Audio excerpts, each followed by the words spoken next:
What's up, guys? Welcome back. This is Derek's Reptiles, and today we're going to be talking about one of the most controversial subjects in the reptile community. That's right, Brian Barczyk. What the F? Can't cuss on YouTube, so what the F?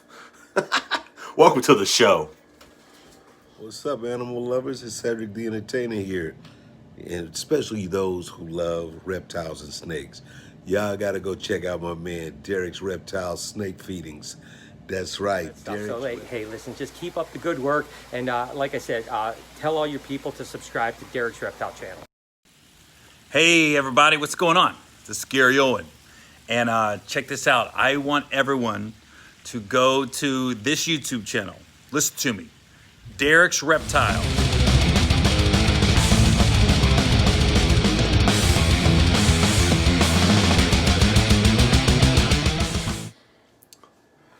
Brian Barczyk is one of the most controversial reptile keepers out there. He has millions and millions of followers, so he must be doing something right, but he also has a ton of people that dislike him. So today I'm going to give you my opinion on Brian Barczyk. My opinion as far as like who he is, how he conducts himself. I don't know the man personally, but he did give me a personalized shout out for my YouTube. That's big. Second off, I try not to judge him too harshly, and I'll explain to you what I mean. With reptile keepers, every reptile keeper is different. Every reptile keeper does some stuff good. Every reptile keeper does some stuff bad. I mean, that's just the nature of the business. Nobody is going to agree 100%. Like, for instance, he did a video a couple months ago, how to make a ball python cage for under $100. I didn't agree with the cage. I hated the cage. It was literally a water bowl and one hideout.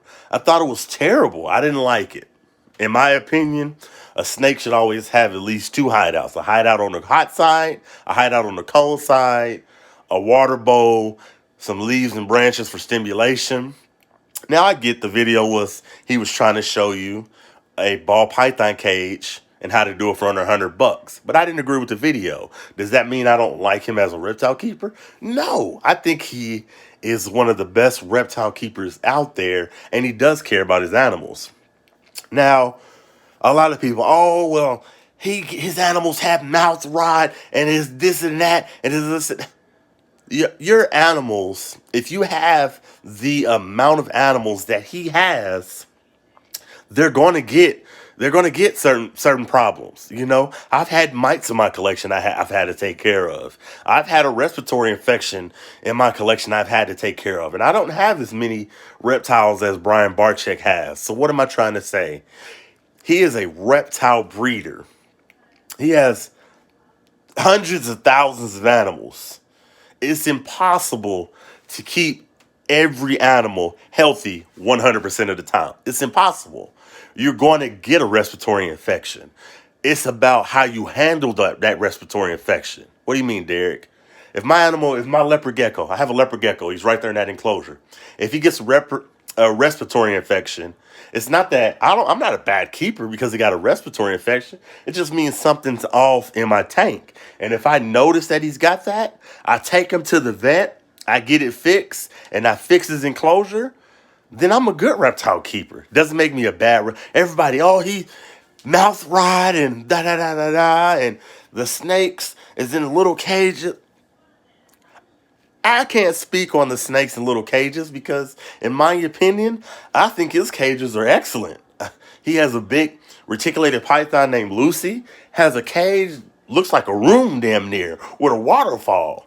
And he does keep retics and certain large snakes in little bins, but he takes them out constantly on a daily basis. A lot of those snakes don't move around a lot, you know? A retic is a big snake. It legit is going to find a place, coil up, until it's ready to go hunting. It's fine in that cage, in my opinion. I could be wrong, but he takes those animals out And his staff takes those animals out on a daily basis to give them that exercise, to give them that room to breathe. So I guess just the gist of what I'm saying is, do I think he has maybe a little more animals than he can handle? Yeah. And I get it. He's making money off his YouTube, so he's going to keep buying animals and keep showing them to you and keep making videos. I'm not going to lie. If I had his money, I'd have a lot more in my collection too. We can see my collection. Let's see some stuff in the reptile room. I got a leopard gecko right there. I have a corn snake right there. Bam! And the two visions. I got an Amazon tree boa right there. I got a king snake right there. I'm getting another vision cage soon. That's going to have a carpet python in it. I have that's not everything, but I have a very small collection. So every breeder is different. And a lot of people that dislike Brian Barczyk, I don't feel like they have the room to dislike him because they don't know how he's handling the problems that he encounters in his collection. And also, why are you just watching Brian Barczyk anyway? As a reptile owner, you never go to one YouTuber for all your information. You never go to one YouTuber for everything, because at the end of the day, regardless of what's going on with Brian Barczyk's collection, he's not a veterinarian. He is a vlogger. He's showing you some of the stuff that happens in his day-to-day life. He's not saying, hey, I'm the veterinarian, if you do this, you do this. No. He's like, hey, this is my vlog. This is what I do at my reptarium on a day-to-day basis. And people still hate on him. I've never seen somebody pissed, like, get in his comments and say, oh, he has a reptile with a respiratory infection. What are you going to do, Brian? Because I'm sure Brian would be like, well, hey, he's got a respiratory infection. I didn't notice that. Now I noticed it. I'm going to fix it and see what's going on with his housemanry and go from there, So I guess just what the F, Brian? Just all I can say is keep doing what you're doing, Brian Barczyk. You're an inspiration to us all. I'm sure we're going to get some dislikes on this video, but you have to play devil's advocate. Okay? If you dislike him, why do you dislike him? Oh, his snake has his mouth rot. That snake's mouth is rotten. Well, did you message Brian and ask him, did he fix it? And how did he fix it? Or, well, that snake's cage is too big. Well, how do you know that snake doesn't like that enclosure and his employees take that snake out on a daily basis and give it exercise and let it roam? All I'm saying is, before you criticize that reptile keeper, figure out if he is actually fixing the problems in his collection. And also, don't just watch that reptile keeper. Watch multiple sources. I watch so many people. I do my own research. I get on Google, but I watch so many reptile handlers. I like Brian Barczyk. I like Tyler Nolan. I like Chandler's Wildlife. I like Will Nace. I like Dingo. I like Desert Wolf Army. He has a good collection. Watch multiple people, and if there is something in the collection that's bothering you, then message that man. Hey, that snake that has mouth rot, what are you going to do about it? Maybe Brian will respond. I'm going to fix it. I'm going to see what's going on with his housemanry, and I'm going to go from there. But don't treat him like he's a vet. He's not a vet. He's a vlogger.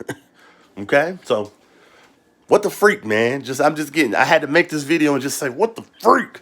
I'm tired of people criticizing this man that obviously cares about his animals. He shows it on a daily basis. Brian Barczyk, hopefully you see this. You're a good guy. I think you're freaking amazing. Keep doing what you're doing.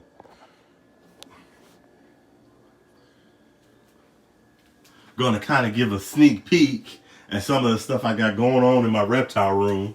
Last time y'all seen, I did have one vision cage, and I just got another, and they are so nice. So up here I have my leopard gecko.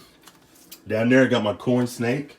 In my new vision cage, I have my king snake. She's probably in that tree. She is in that tree. And that's kind of how I have mine set up. I want some more leaves in her cage, but I have a hot hide, one that's in the middle, and a cool hide. I need to buy some more leaves, but I'm poor. I love it. Has the freaking locks like Tyler Nolan. There's my Amazon tree boa. Her cage is a little foggy because I just raised the humidity up. But I've been working in my snake room. Next week, I'm getting another vision cage. It should be here probably on the 19th or 20th. I'm going to remove these little cabinets. I'm going to buy a shelf and lower the vision cages. That way I can put one here, and I'll stack one more here. And I'm getting a carpet python, which is super, super duper exciting. You know, so that's the lock for the one cage, and this is another lock right here. I'm so excited. If you're a reptile keeper, I know they're expensive. Glass cages are okay, they're cool. But what I've been working on is getting my reptiles switched to vision cages. They are such a joy. They're such a joy. If you get a chance to have one, I definitely recommend them. Well, anyways, I hope you guys liked the video. Shout out to Brian Barczyk and all the reptile keepers out there.